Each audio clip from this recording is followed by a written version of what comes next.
Tonight on Connecticut's news station, new technology is allowing scammers to dream up new and ingenious ways to steal your money. But in Watertown, they're going old school. Why police there are warning people to be careful what they put in their mailboxes. At challengers throwing their hat in the ring, a Republican looks to take on Connecticut Senator Chris Murphy in the upcoming election. We'll hear the issues they say they made him decide to run. That's ahead tonight. The battle over a controversial airport expansion seems far from other. Elected officials in East Haven are appealing an FAA ruling. We'll walk you through what comes next. Now at 10, this is Fox 61, Connecticut's news station. We begin tonight on an important alert from Watertown Police. Be careful what you put in the mail. Thanks for joining us here for the news at 10. I'm Brent Harden. And I'm Sarah Sanchez. There have been a rash of check washing incidents in recent weeks. And as police search for who's responsible, they're telling people to be more cautious. Fox 61's Jake Garcia is live in Watertown now with the latest on how you can avoid falling victim. Jake? Well, Brent and Sarah, criminals are targeting these blue mailboxes all across town to retrieve checks being sent in the mail. And now it has police telling people to be very cautious when sending checks via snail mail.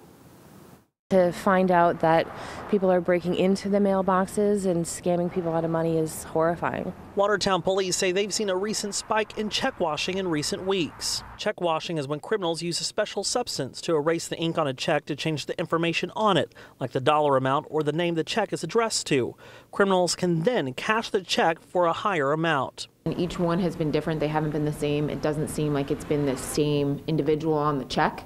So we don't think we have one person who is potentially doing this. Might be multiple people. Police say all the reported instances have involved people putting checks in blue post office mailboxes. Either using, potentially a stolen key, because we have been seeing that has been on the rise, where they're being stolen from postal workers, the postal workers being robbed or whatever, or they're using a device to be able to get into the box and use some form of mechanism to be able to get the checks out. Kristen White says it's because of crimes like this that she has stopped sending checks in the mail. I've stopped doing it. I feel more secure, oddly enough, doing things online, where I get secure receipts for things rather than sending things through the mail. Police want to make sure your hard-earned money isn't being stolen, and there's plenty you can do to avoid falling victim to check washing. Don't use the blue boxes. Go actually to the post office and put it in their slot that's inside the building. If you are using a blue box, if pickup is at 5, try to do it right before so it's not sitting in there all day without it being monitored. Police also recommend homeowners to bring in their mail as soon as possible so it's not sitting outside for a long time. And if you're writing checks, use a gel pen. Experts say the gel ink is harder to wash off.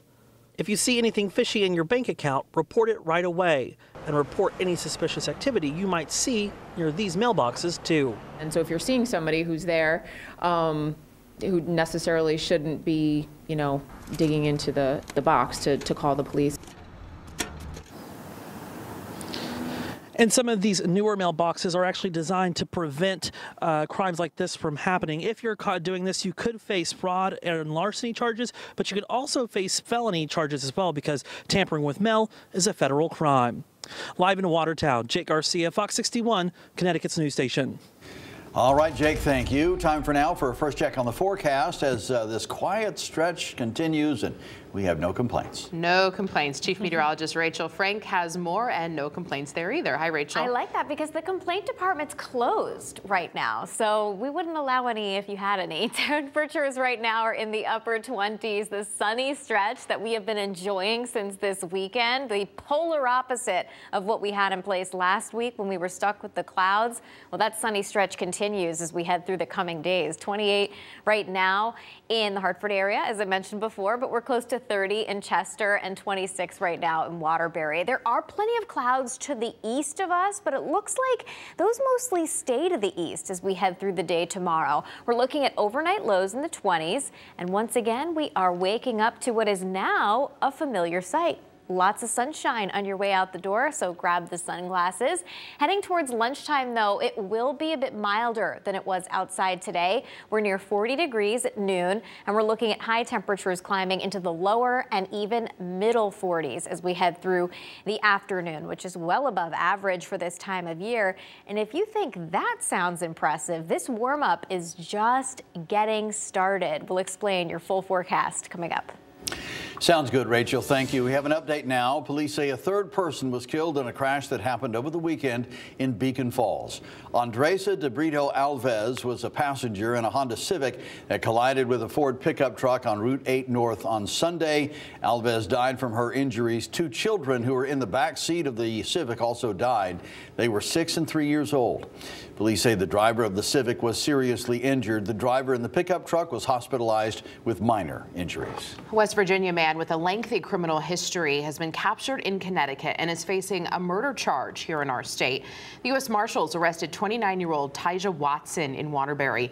Watson's wanted for murder charges in Waterbury from a case in June. 49-year-old Beck Schweitzer was shot in the head while in her apartment. U.S. Marshals believe Watson pulled the trigger. He's also wanted in West Virginia since 2021 in connection to a drug trafficking ring. He'll face charges here first before being taken back to West Virginia. New Milford police need your help identifying a pair of suspects wanted for seriously injuring a driver. The 2 men on your screen now are accused of throwing a Coke bottle out their window while driving yesterday on Kent Road and hitting the windshield in front of another driver. Police say that driver was seriously hurt. If you think you know either of them, give police a call. And police in New Haven are asking you to be on the lookout. They say a 2-year-old girl from Scottsdale, Arizona is missing, and they have reason to believe she could be in the Elm City. She's been missing for 2 months now. Her name is Madison Klintz. If you see her, you need to call police immediately. It was day 18 in the trial of Michelle Troconis, and today jurors heard from a long-awaited witness.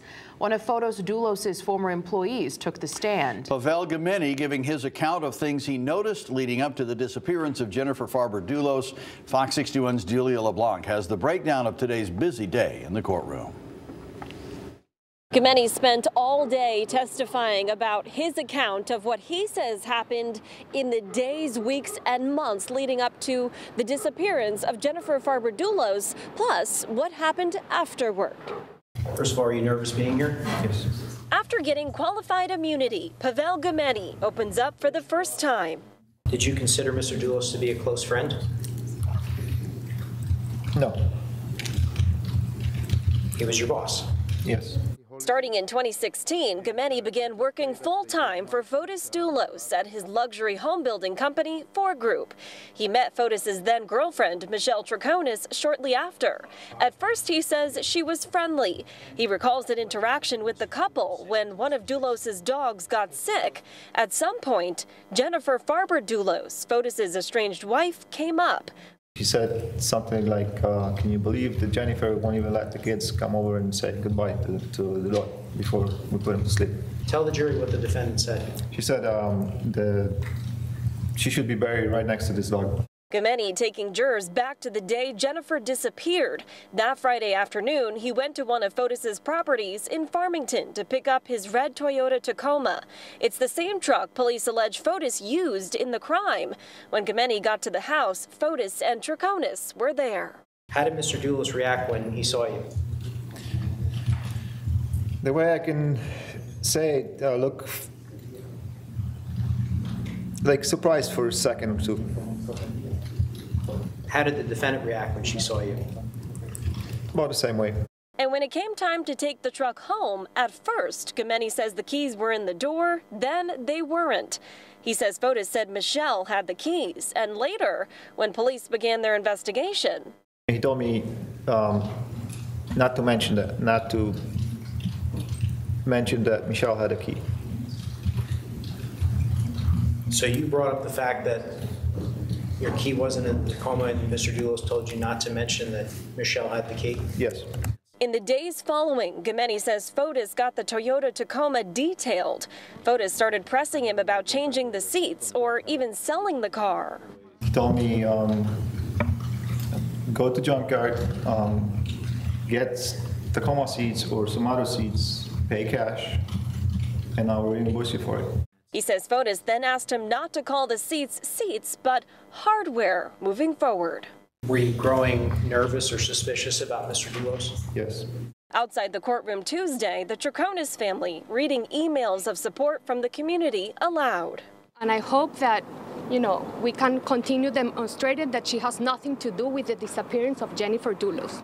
Now, Gemeni is expected to take the stand once again tomorrow. We're in Stamford. Julia LeBlanc, Fox 61, Connecticut's news station. Julia, thank you. The 2024 election season will have major implications for the state of Connecticut. All 5 congressional districts in the House of Representatives will be up for grabs, and we now know who will face off against Connecticut's junior Senator Chris Murphy. Beacon Falls First Selectman Jerry Smith announced his campaign for U.S. Senate this evening in the town of Prospect. Smith took aim at Senator Murphy, discussing current events and the senator's proposals for the border bill that Republicans are now scrutinizing.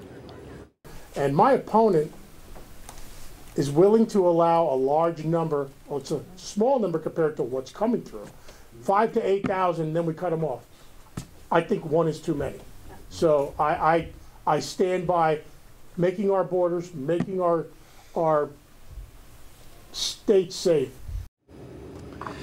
Senator Murphy is seeking his 3rd term in office in the U.S. Senate.